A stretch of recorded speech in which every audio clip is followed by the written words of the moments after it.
Hello and welcome to Russ's Movie Corner. My name is Russ, and as you can see, well, actually, this isn't Russ's Movie Corner. Gotcha.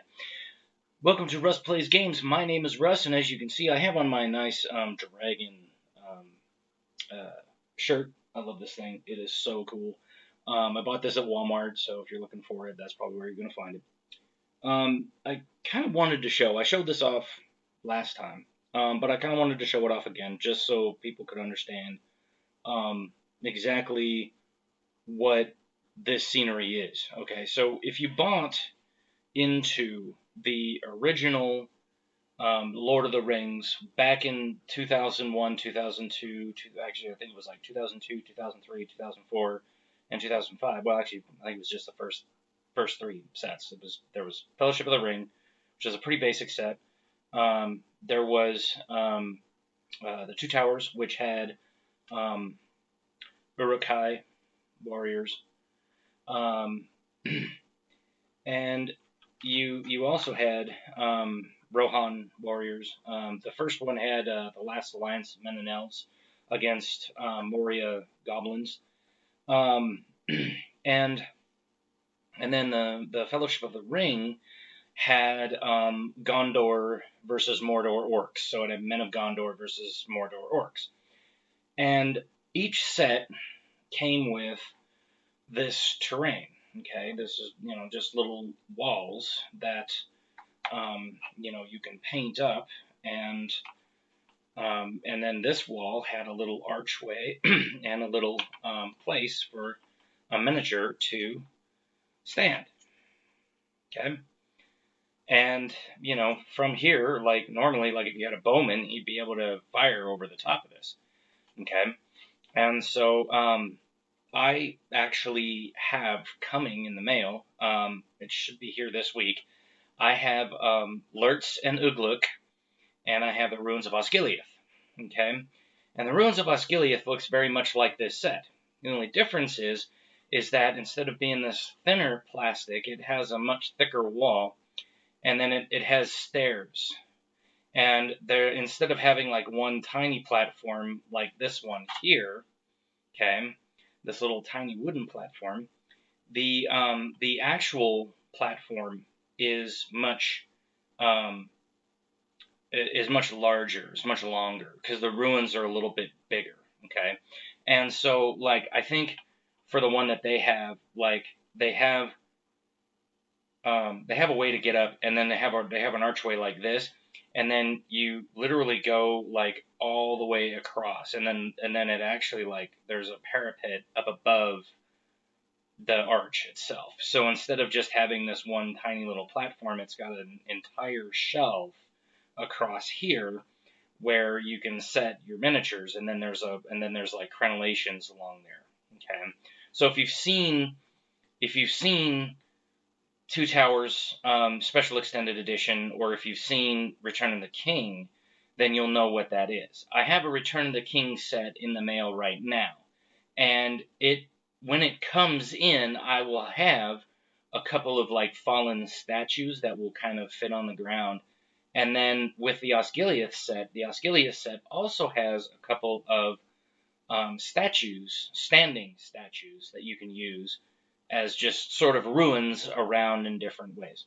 So I just thought I'd kind of show that off, and then kind of say this is something that if you guys are interested in it, I would be willing to go ahead and paint that up, because as you can see, I mean, if you have this guy, he's standing behind the wall. Okay, so the walls are just there really as line of sight blockers, small terrain, just scatter terrain. There's nothing really big about it. I'm still in the process of kind of painting. Like I said, I brought over some of these Lord of the Rings combat hex games. This one is 2003, 2004. This is from the Fellowship set. Um, this is a Uruk-hai warrior. I have actually, I have three of these guys. I have one Alerts with a bow, where he's actually got an actual bow, and he's kind of like holding it out.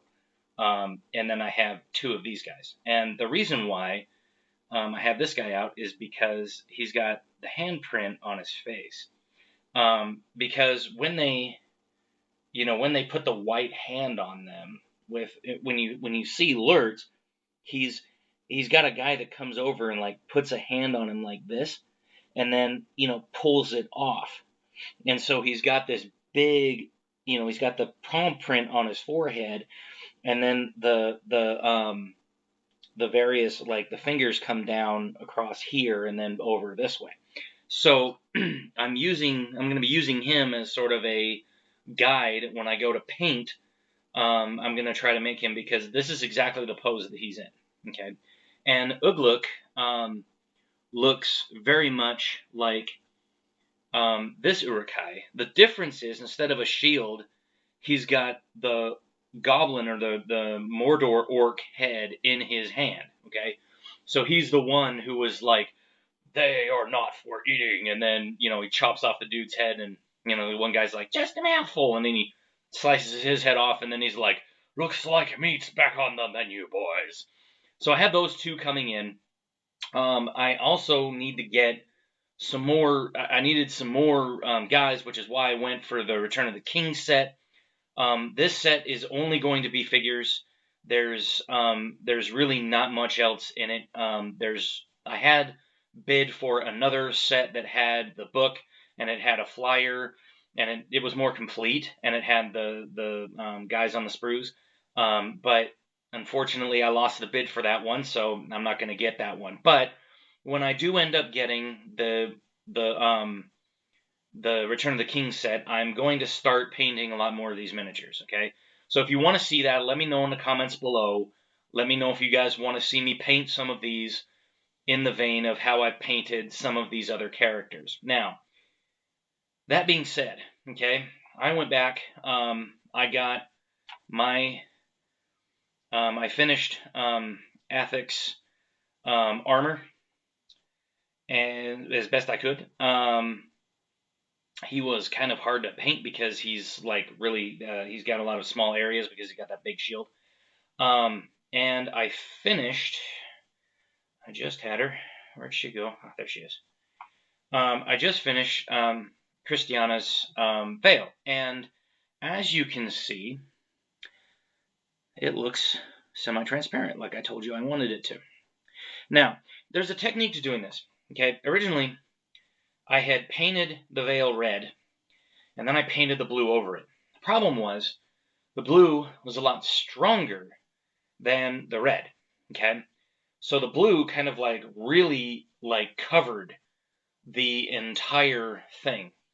So what I did is I went back and took just a tiny bit of the red and kind of like dabbed off on a paper towel, okay?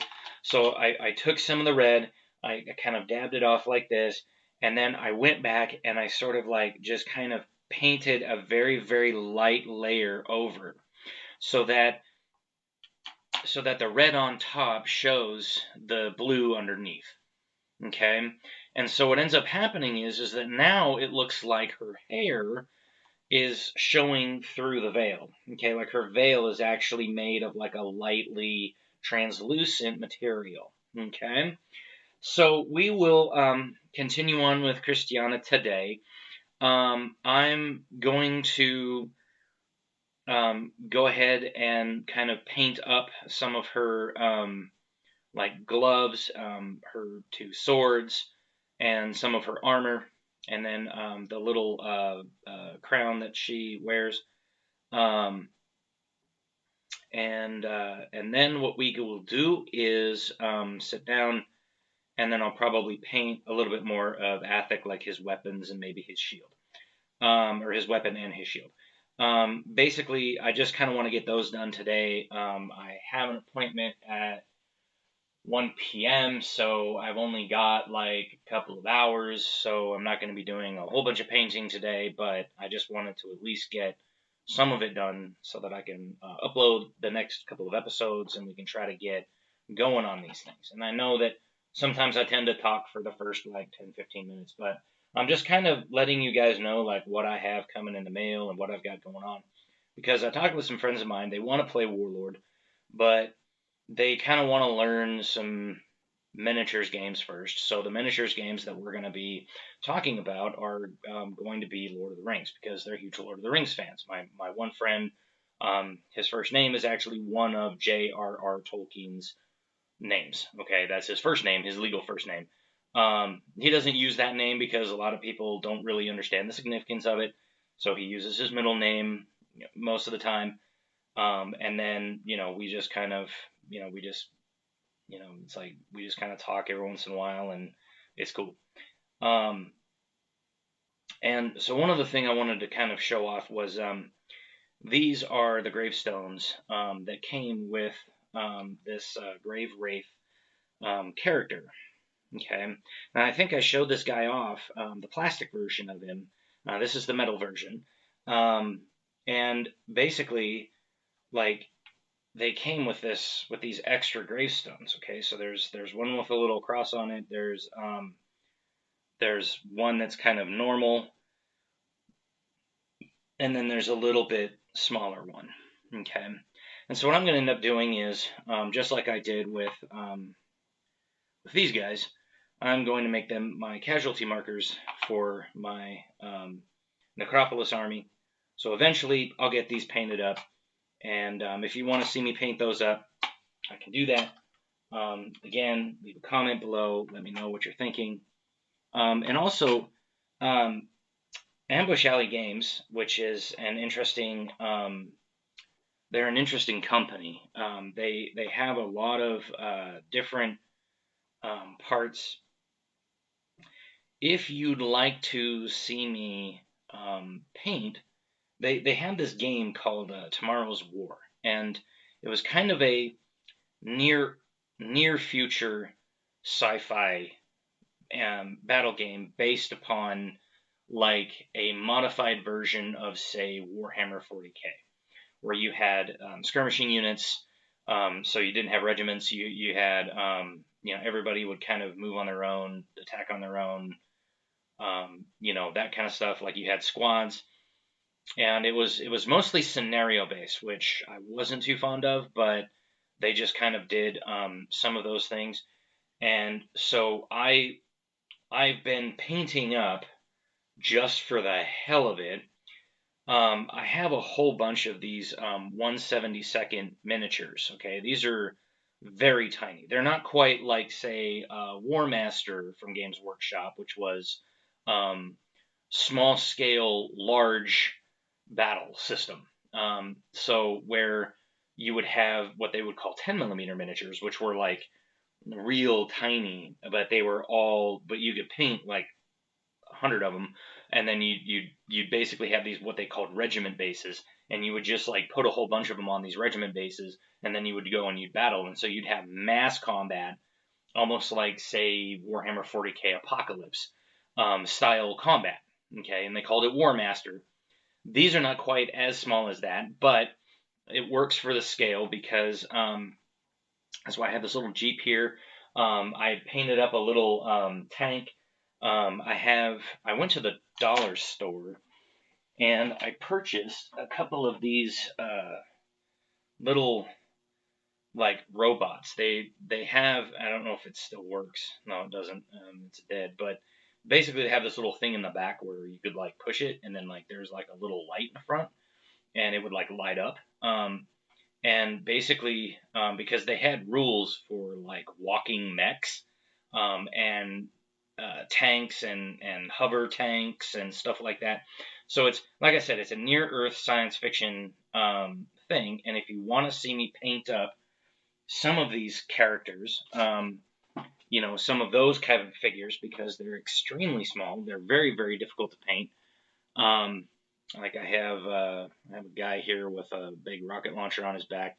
Basically, what I did was they have a bunch of like factions from Earth. So they found these what they call garden worlds, okay? And these garden worlds, they were very much people saw them and were like, wow, there's these, there's these worlds out there that we can explore and, see and everything, and we wanna be a part of that. And so they had a whole bunch of different factions that would go out and fight and die, for their country. And one world was called Albion, and that was the world of the British.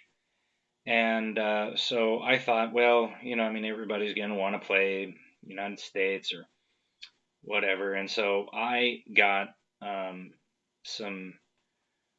have a mix of different figures from different eras of history. So I have some various, so I have like some Civil War guys. I have some, just see if I can get this here real quick, and I'll finish my story. So yeah, basically I have like some Civil War figures, and I have some characters. So like this is a Civil War crouching figure. Okay, I have let me see. This guy was a World War II British soldier. Okay, and these guys are like modern U.S. infantry. Okay, and because it's near Earth science fiction, I figured, well, not much is going to have changed in a whole lot of time, so I could probably get away with using some primitive technology with some more modern technology, similar to what they did in the original Star Wars, right? It's like Luke is carrying around a single-shot blaster rifle that looks like a musket. Okay, it really does. If you go back and watch episode 4, okay, when he goes out to go get R2-D2, and R2, says there's several creatures approaching from the southeast, and he goes up and he grabs that little rifle, and he walks up the hill to go take a look, right, with C-3PO, and and he doesn't get to use it because the bantha knocks the barrel off of it and then hits him backwards, and he loses the rifle. So there's different ways of this working. Like there's different ways of it happening. So like you have what are known as irregular troops, people that are not necessarily good fighters. They're very they're very plain. They're people kind of defending their homes, kind of thing, is how I looked at it. Is like I was kind of saying, well, hey, they have the ability to protect their homes, but they're not going to be the best fighters in the world. And then I had the Red Berets, which were the World War II figures of these guys, and they are the ones that I look at as being sort of the regular infantry units, and I called them the Red Berets. And so my story behind it was because their particular their things were exceptionally vague, right? And they had a lot of like almost Imperial Guard looking miniatures from 40K for a lot of the different troops that they have, and just fine, not a big deal. And so I was, I'm kind of sitting there looking at it. I'm going, hey, that's not a bad deal. Maybe looking at something a little different. But then I got to thinking about it, and I kind of came up with this idea of if I was going to have irregular troops, then they were going to be sort of like they would watch, they would live, the settlement was near to where the military was set up. So the military had their base, okay? And then there was this settlement. And so the men of the settlement wanted to go out, and I don't have any female figures, I'm sorry, but the men of the settlement wanted to go out and kind of like, they were watching what the guys were doing on the airbase and their training and shooting and all that kind of stuff. So they adopted the policy of wearing red hats, like the red berets that the British Army was wearing. And so I called them the Red Hats. And and I thought that it would be kind of fun to play a game similar to that, because it would be a hell of a lot of fun to kind of make up stories like that. And they were saying that you didn't have to use their particular, say, sci-fi setting.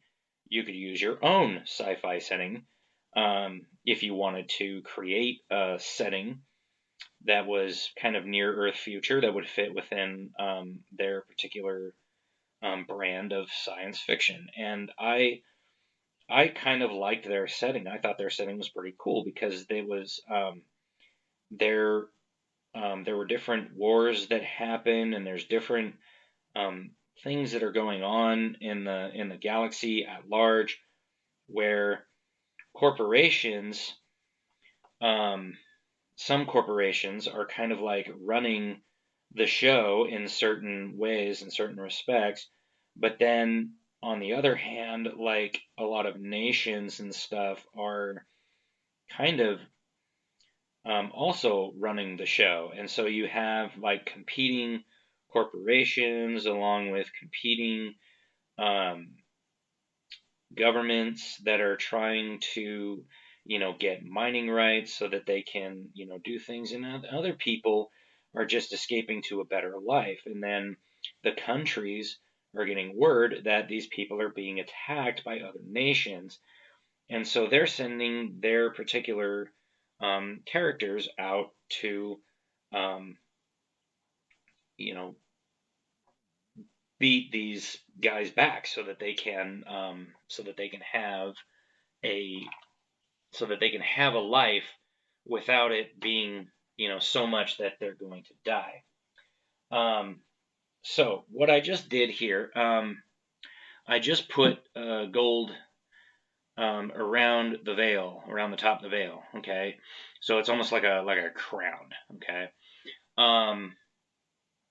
and I'm gonna get the armor now. I also painted her gloves, so you can kind of see better on that one. I painted her gloves. This one is not that good, so it's really rough. Like, it's hard to see the detail of it, so it's going to be kind of difficult to paint. So if you're painting along with me, okay, if you bought these figures and you're painting along with me, don't panic. It's not that hard. Just make sure that you are attempting to, try to get that done. Just try to get as best you can what you think the glove looks like, because there's not a whole lot of stuff there. Now, with the Crusaders, they use mainly blue and white and gold. So the three main colors that you're probably going to want to put on these guys is going to be blue, white, and gold. Okay. And so that's why I'm saying, if you're painting along with me, you're going to want a strong blue color. And you're going to want a blue metallic color because you're going to want to make the various armor plates look more shimmery in the light. And you can do that by actually painting them in a metallic color. And now let me get her bodice. Let me just make sure I'm getting it right. Okay. And this is where you can kind of cover up any mistakes you may have made. Like, I got a little bit of the flesh color on the little collar of the bodice. So I just kind of put a little bit of paint on there just to kind of cover it up. And I mean, if you want to go back in and color it a slightly different color, like a gold or something like that, you can do that. I'm just for quickness sake, for speed, I'm just attempting to get this done. And in doing that, I'm actually, I'm just painting it all one color. So you can paint it how you want it. There is no right or wrong way to paint these. It's an interpretation. Again, it's all in how you see the character in your mind. And if you're like, you know what, I really don't like the Crusaders' blue and white paint scheme, then pick something else. Do like a purple and gold, or like an orange and red, or however you see it. It's all up to you. You make that decision. You decide what you want those characters to wear. Okay. I mean, it's kind of like in Warhammer 40K, if you don't like the paint scheme of a particular chapter, but you like the chapter themselves, well, make your own successor chapter and build that how you want it. Okay, there's no right or wrong way to do it. You just kind of go in there and say, you know what, I'm going to make these guys look, black and red. I don't care. Even though they're not Chaos Space Marines, I don't give a rip. I'm just going to do it my way. Do it your way. No one's going to stop you. I mean, honestly, you can create your own successor chapters. You can create your own separate sub-factions, of how you want these characters to look. Okay? It's all in your mind. Okay? So if you're like, the blue and white's kind of cool, but it's kind of plain, I want something a little different, then do something a little different. No one's going to fault you for it. Now, what I usually do on these armored wrist guards up here, okay, there's a plate, there's like 3 plates. There's a plate here that goes underneath, and there's a secondary plate, and then there's the main plate, okay? Usually what I will do is I will cover this plate in blue. The second plate I will cover in a gold or a silver, and then the third plate I will cover back in blue. And that gives it a nice contrast of color so that it doesn't look the same every time.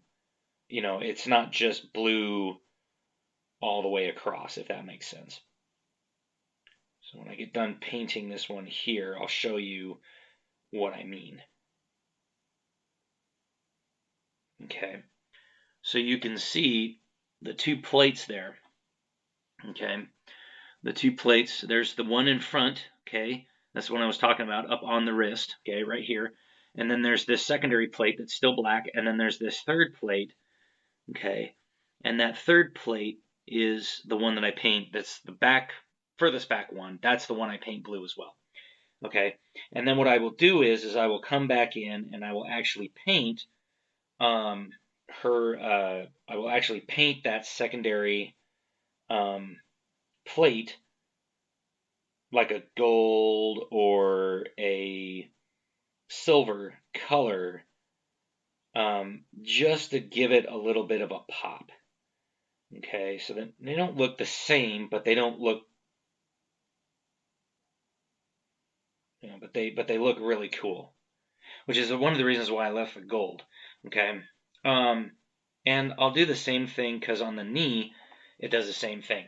On the knee they'll have a main like joint over the patella. Okay, that's where the main plate is, and then you'll have successive plates up that will bend a little bit further. Okay, around the knee, and she doesn't have one on top. She just has one over the kneecap, and then she's got 2 below the kneecap. So I'm going to do the same thing. I'm going to paint the main kneecap blue. Now, if you want it to look a little different, okay, you could paint the main kneecap, say gold, and then you could paint the secondary plate blue and then the bottom plate gold. So you could kind of switch it up just a tiny bit, and that might make it look a little bit visually interesting. So let's give that a try. Okay. So what I'm going to do is, before I even go back and do that, let me show you what I mean when I say that I go back and I paint this color. It's quite easy to see once I get this done here, and you'll see it and you'll go, oh right, okay, I see what you're doing. I see what you're doing there.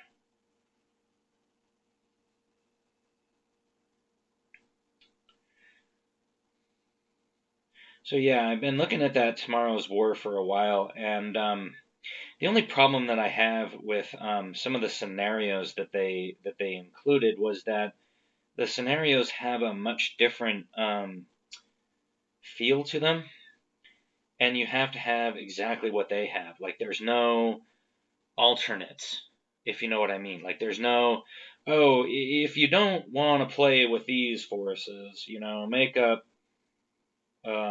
sufficient force that have these type of troops.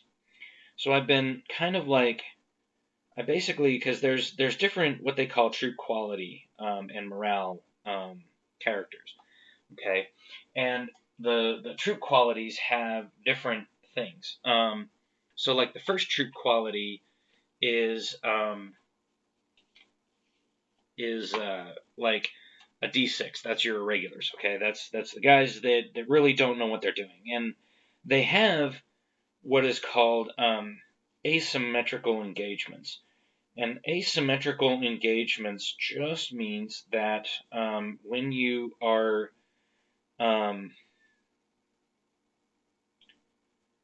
when you're playing set engagements, that like the force that one person uses is going to have poorer troop quality across the board than, say, the other player who's going to be playing with higher troop quality, but the poorer troop quality will have more people. Okay, so it's almost like a mob versus the it's almost like a mob versus the versus like a Space Marine army, basically, like orcs versus Space Marines style engagement, where Space Marines can win, but they're going to take a few casualties because the sheer number of orcs on the field is, it's almost a battle of attrition at that point. And as a person who has played against orcs in 40K, I kind of know what a horde army they can be, and yeah, they are horrible for that.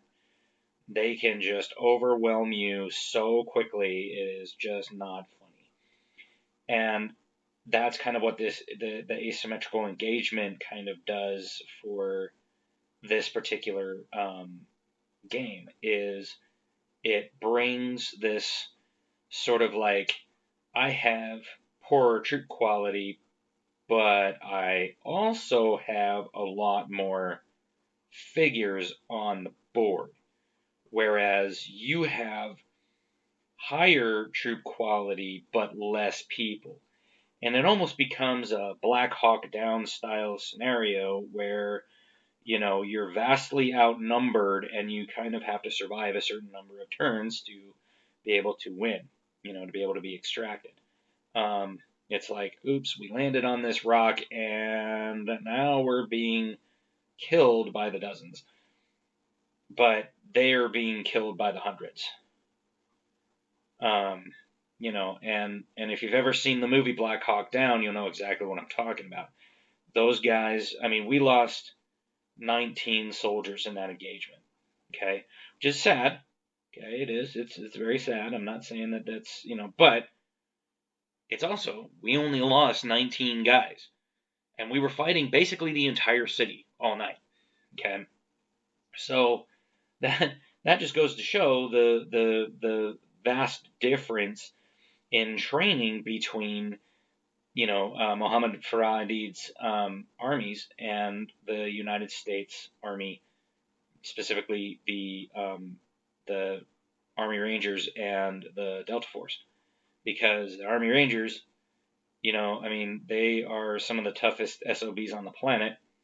My brother knew a guy who was a former Army Ranger in college, and this guy was like gung ho, and he went and climbed Mount Rainier like every year. Like he worked as a guide, and he worked as a rescue climbing rescue operations.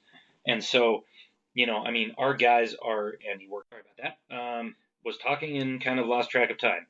So basically, what I was saying is that so this asymmetrical engagement thing.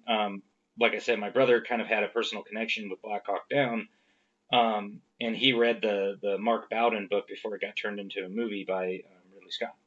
And so, like I said, he knew a guy who either knew people or was involved directly in that conflict in Mogadishu. And so, like, he was able to kind of confirm that, like certain facts in the book and certain facts in the movie and stuff like that were true and correct, or maybe not so correct because, Hollywood license and all that kind of stuff. There were certain people that they cut out. There were certain things that happened that they didn't quite cover because they didn't have enough time. So there's always going to have some things that are going to happen that are going to change over time, okay? And you're not necessarily going to see it all the time, and it's going to be a little different. So when you're watching a movie or when you're doing something like that, you always have to keep that kind of stuff in mind. Now, that being said, like, that's basically what an asymmetrical engagement is, okay? You have people that are vastly more trained and have better overall morale versus people that are sort of defending their homes, and they are just trying to, get rid of an invading army, basically. And that's how they think of it. They're like, you are attacking my home, and I want you out. And that's basically how the asymmetrical engagement works. It's like a vastly superior force comes down, but the people of the town are kind of like, screw you guys, we're not leaving. Okay? So they pick up arms and they fight back. Similar to kind of what's happening today. If you've been following the news, yes, there's a big Ukraine situation as of filming this. The Russia-Ukraine situation, it kind of sucks. It really does. Praying for the people of Ukraine because, they are very hardy people. I have a friend that's living over there. He's actually not in Ukraine right now. He's actually in Baku. But, I'm just praying for his safety and just hope that he keeps his head down, and once things kind of settle down, I'm sure he'll go back into Ukraine and help people and do things. But for right now, I just hope that he just kind of stays in Baku and just doesn't do anything foolish. So I don't think he will. He's a pretty good guy. He's really neat. I like him. And we've been friends for a long time. And, but yeah, that's kind of an asymmetrical engagement because you have a bunch of people in Ukraine that are basically defending their homes from an invading force that has superior numbers and, maybe not superior numbers, but has superior firepower at this point. Because Ukraine is kind of like, we need some help over here, guys, and some of the NATO countries are like, well, no, we're still commiserating. We're not quite sure exactly how we're going to do all this stuff yet. So we'll see what happens. It is what it is, and hopefully our willed president will do something. I doubt it.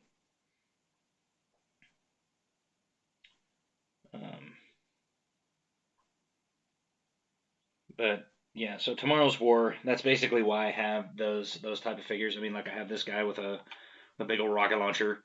That's kind of the reason why I bought all these different guys, and then I bought these like stone resin bases, so I attached a couple of people to them, and I have a whole bunch of them on there. So I'm not sure exactly yet how I'm gonna do it, but I'm just kind of thinking. out loud. So if you'd like to see some of those get painted up, let me know.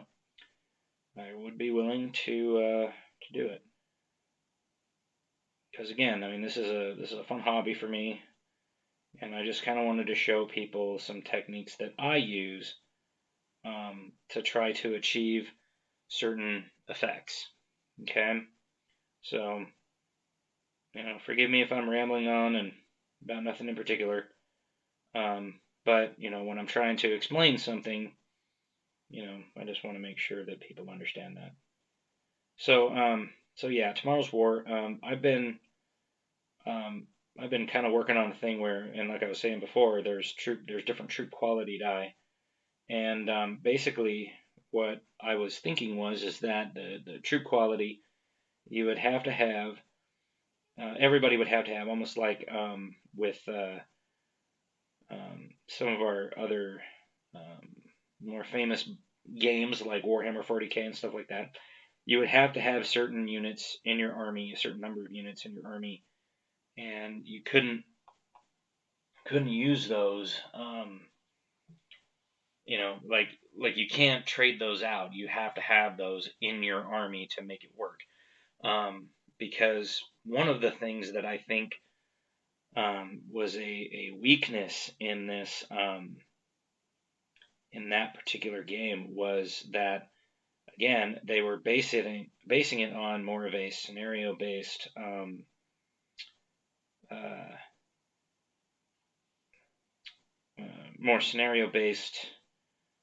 stuff, and then when you sat down and you started actually like exploring it, you realize that there's no way to know exactly what scenario that everybody's going to want to play. So either you have to build everything the scenario requires, or you have to come up with some way to make up units so that everyone can have said units.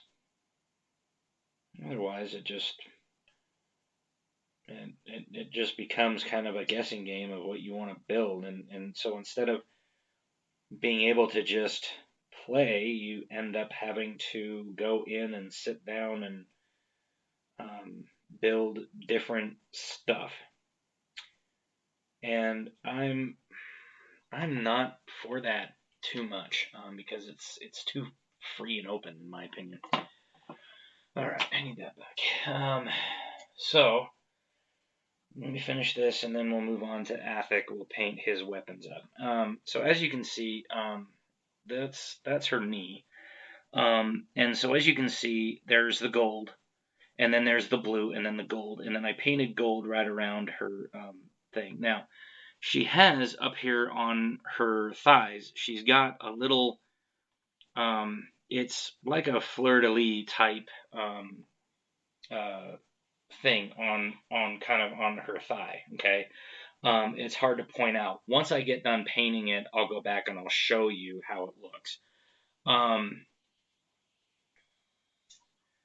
But basically,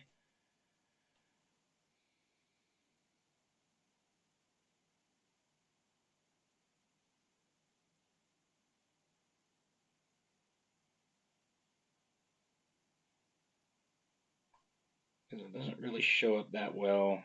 First, I thought it was just a piece of armor she had on.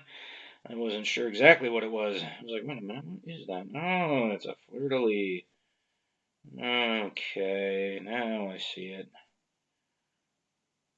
So once I get done kind of painting it here, I'll show you what it looks like. Side has it a little bit better, and I'm sure if you got the metal one, if you got the actual metal version of Christiana here, yeah, it's going to be there. See, and this was one of the things where I didn't really understand this with Warlord's basic rules. Is they were like, well, I mean, you can build pretty much any army you want. You can have all these different characters, and you can have these different sergeants, and you can have these different things. And then the sample army that they give you is a warlord, a captain, and a sergeant. And so I kind of sat there and I was like, Reaper, can we talk? So that's basically what the fleur-de-lis looks like. It's kind of hard to see, but that's basically what the fleur-de-lis on her foot there that's kind of stuck out. That's kind of what the fleur-de-lis looks like. Okay. And then she has another one on the other side of her leg, but it's really hard to see. In fact, that one has the most definition to it, but it's the hardest one to show. But yeah, I mean, it's like when I started reading the rules, and I was kind of like, well, then why would you not make a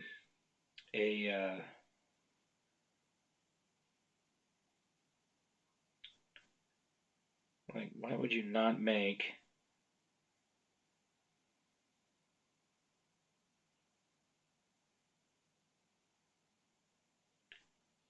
an army with a warlord, a captain, and a sergeant? Because I mean, the game is called Warlord.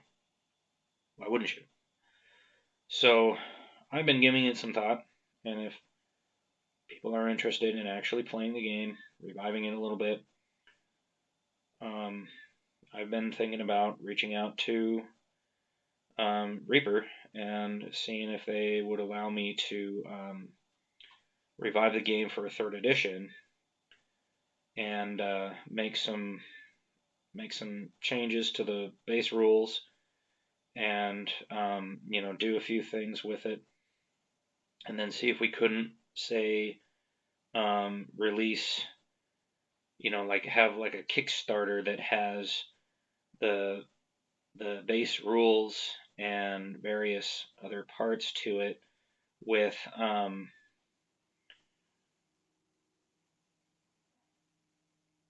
some various it's hard to concentrate, paint, talk at the same time sometimes. But basically, if we could like build armies that people would be able to buy from Kickstarter, right off of Kickstarter, using bones instead of the metal miniatures. Or maybe even just use the metal miniatures and have like some bones for some of the like lesser like troop figures, and then have kind of a combination of the two. So if that's something that you would be interested in doing, if you have watched my series so far and you're like, dude, that sounds so awesome, let's do it, I'd be willing to do it. Okay.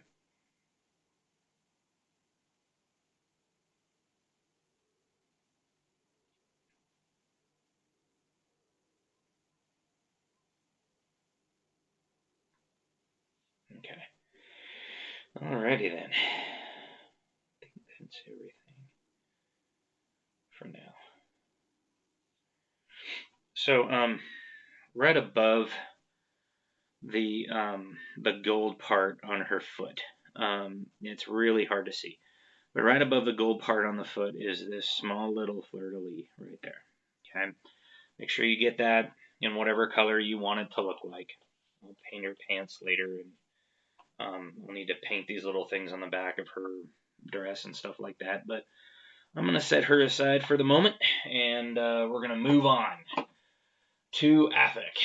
I've got about 15 minutes here, and then I need to have some lunch and get ready to move. So with Sir Athic, we're going to grab our Leadbelcher color.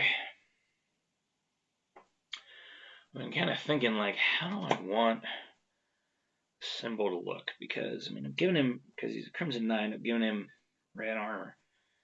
I'm trying to figure out what I want to do.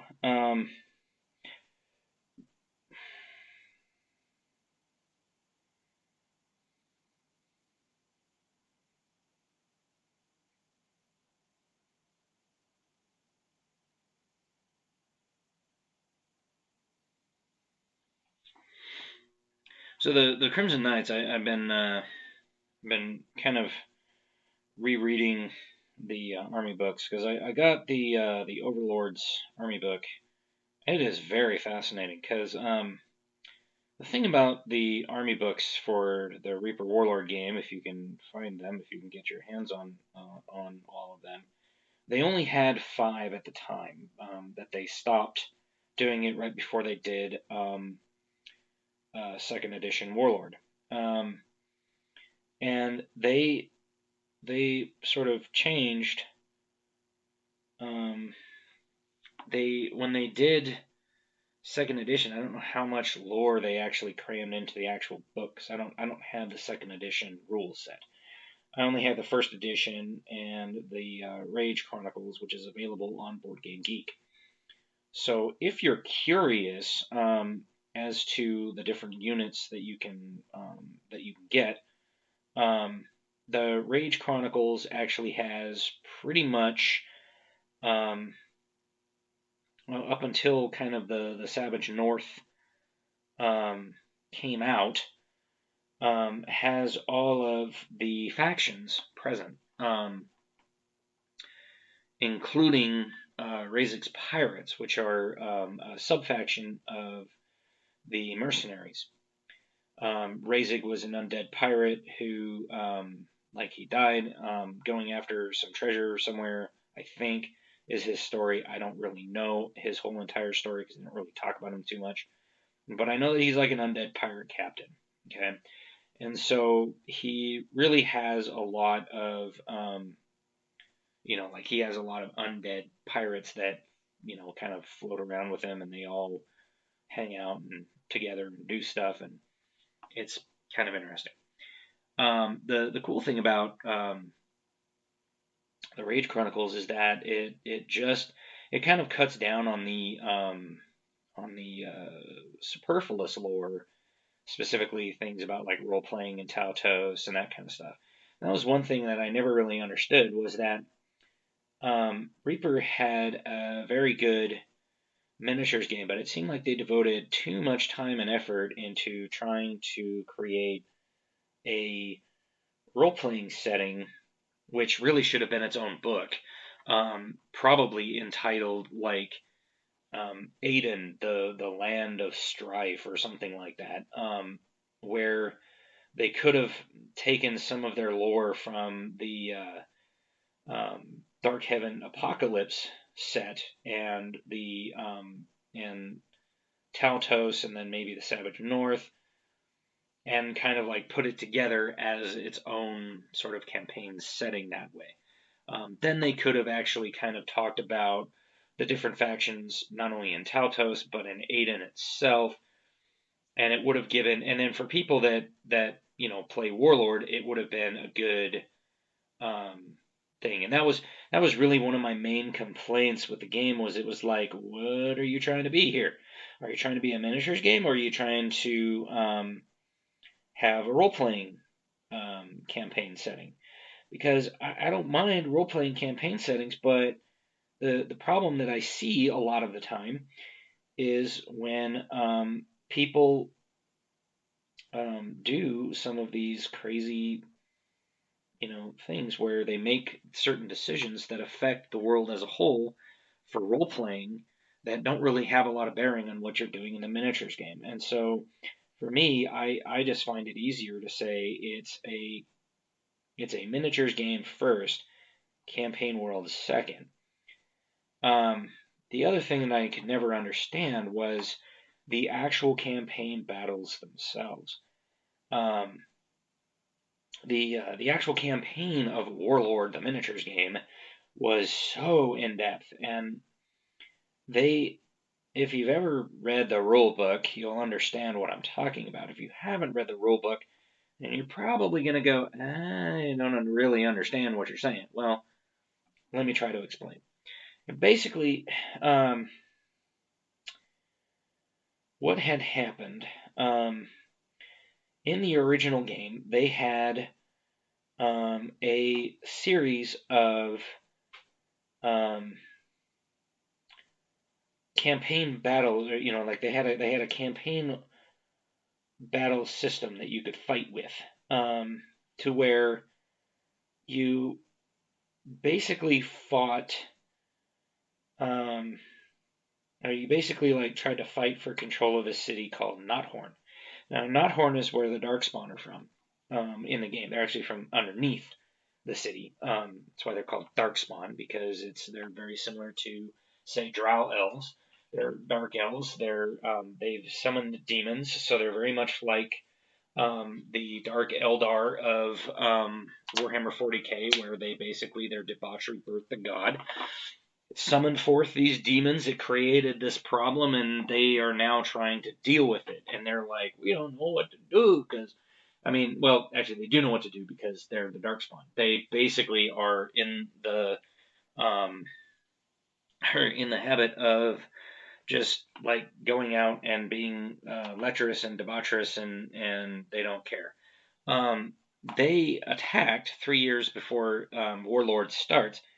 They attacked the tower of the Chroniclers of the Three at Denelspire, which is where the Crusaders are from. Okay, and the Darkspawn were very much a menace, and it was actually where Gerard got the Axe of the Heavens from the guardian angel Uriah. And Uriah basically was like, this is from the hand of Anarion himself, and he's called you forth to, come and fight these very evil creatures. And he realized, when you read the lore in the book, he realized that the Templar Order was formed, the Crusaders were formed in response to a lord back in like about 700 years before the present, went to war with the elves over pride because he felt slighted. So this gal was sent into Taltos, and on the way she gets ambushed, but the elves recognize her as a non-combatant, as a person who values knowledge and life. And so they're like, we're not going to kill you. We are just going to give you a message that you're going to give to the human lord over there, like in this one city that she was going to. And so when she goes there and she gives the warning, the lord gets really angry and he goes to war. And it ends up it ends up in a stalemate that ended up basically creating a peace between the humans and the elves, okay? That stands to this day. And so the elves and the humans can work together to help fight certain people, factions, like the Necropolis or, stuff like that. But it's not. And what it does is it allows for you to put certain factions in, okay? So your factions will end up becoming the, like you can have elves and dwarves, or elves and humans, or elves, dwarves, and humans. You'll mostly have, I think usually it's like you can have one particular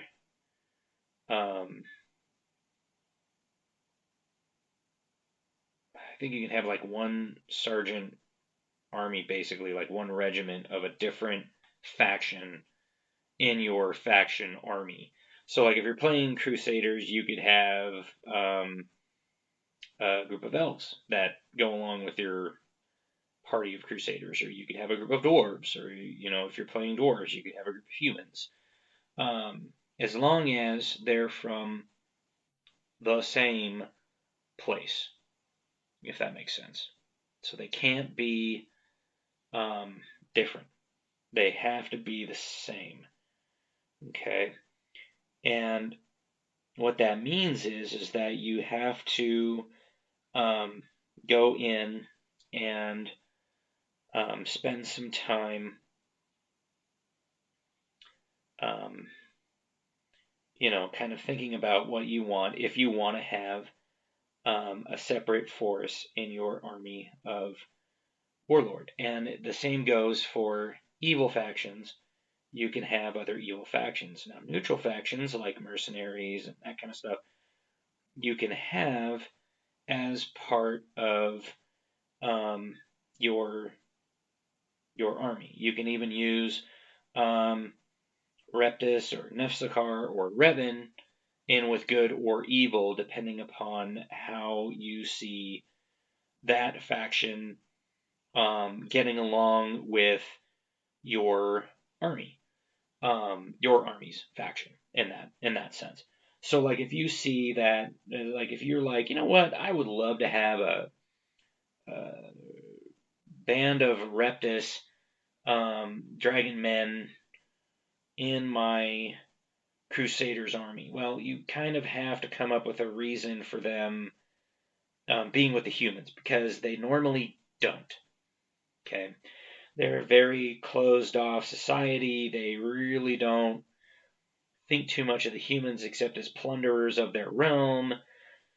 So you kind of have to decide, like, how do I want to make sure that when I put this in there, that it fits. Okay, so you'd have to have some story like, say Gerard sent some people, down to the swamp, and they basically just kind of came up and said, hey, we want peace with you. We don't want to fight with you. And maybe a sergeant of the Reptis heard the plea and was like, I will fight with them and test this theory or something like that. And then they decided to fight together or something along those lines. So it's something that you kind of have to come up with if you're playing the game to kind of justify why you're having certain bands. And because the Revan are considered mortal enemies of the Dwarves, they are not considered for a Dwarf. Now, you could have a Revan party with humans, say, or elves, but you wouldn't necessarily put them in with dwarves, because the dwarves basically are like holding back the Revan horde through their Passanese and Crawl. And in that way, the Necropolis and the Nefsakar are kind of holding the Revan back on the southern border, because they have to either, there's a big mountain range that separates the Mongolash steppes, which is where the Revan are, from Taltos, which is where all the other factions are. And so there's only two ways to come in. There's Azen Crawl to the north, or there's down through the south, and then up across the Bitterbile, either between the Nefsakar and Necropolis Thule. And so you really have this sort of like dynamic area to play in. So the thing about the thing that I'm not so keen about when it comes to these particular characters is, so what I've done is I've gone ahead, I painted up the main weapon.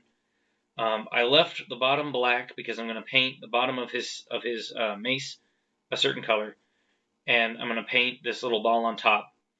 I'm going to paint the shield, and then I still have to paint this little collar right around here, which I'll do with a red, like a normal red color, or I might even do it in like a different color, like a purple or something like that. Haven't decided yet, so that's one of the reasons why I've got all of these, is because now I'm going to get, so one of them I'm going to get is this Necropolis symbol in his chest. So this is the actual symbol from the Necropolis, okay?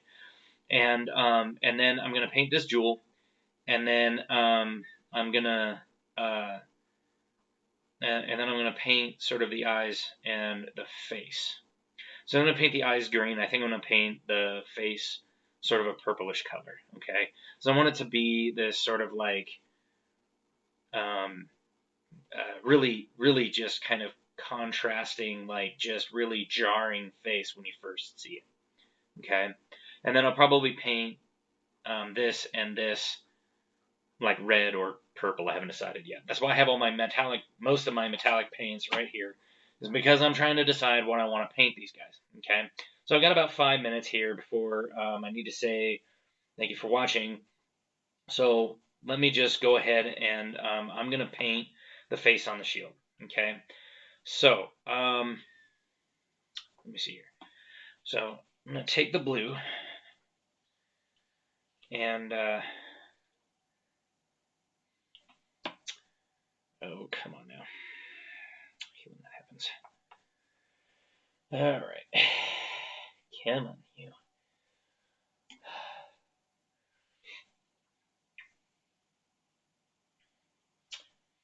Get the water on the ferrule. You need to make sure that you get it off, because otherwise you can contaminate other paints with it. All right. Now comes the difficult task. Painting the eyes.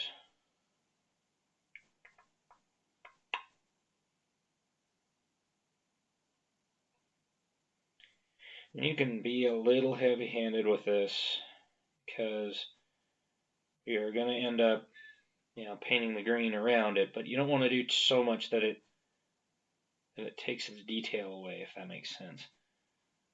You want to retain that detail. So if you have to paint all around it to retain the detail, do that, but make sure that you get it real deep in there.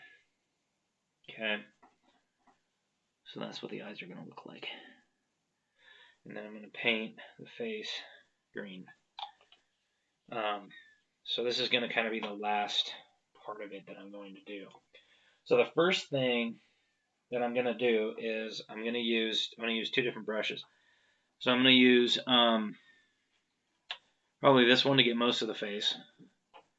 But for the detail work right around the eyes, I'm going to use my detail brush. Okay. So I'm going to put that back for right now.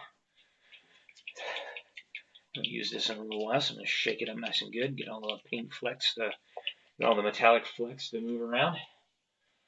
And then we'll call this good here in a second. Okay. I'll at least show you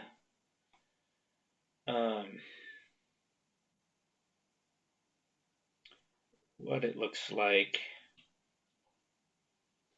around the eyes, because I might have to just say thank you for watching. The problems that happens when you start painting and time just flies because you're talking about cool things and stuff like that. So, but that's one of the reasons why I really love Warlord. It has a very dynamic setting, very much like the original Warhammer had. See, the thing about Age of Sigmar is it's very generic. It's one of my problems with it. And I know a lot of people will go, no, it's not generic. It's really not. But to me, it is. I'm not a huge fan of it. I like it, don't get me wrong. But it's just kind of generic. It's like, hey, we have all these really cool factions, but, they all live exactly where you'd expect them to. There's no difference in the elves anymore. There's no difference in, some of the different, chaos factions. I mean, there really isn't. I mean, it's just, you have your warriors of Khorne, you have your warriors of Slaanesh, you have all these different things. There's nothing real interesting about it, if that makes sense. But that's me.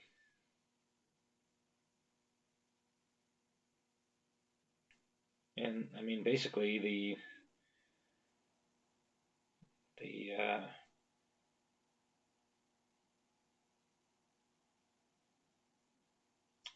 Stormcast Eternal are basically just, Space Marines. So that's kind of what the face is going to look like a little bit. No, it's kind of hard to see, but that's basically what the face is going to look like. So then blue eyes, green face, and then a red tongue. And I might go back and paint the red tongue with the red.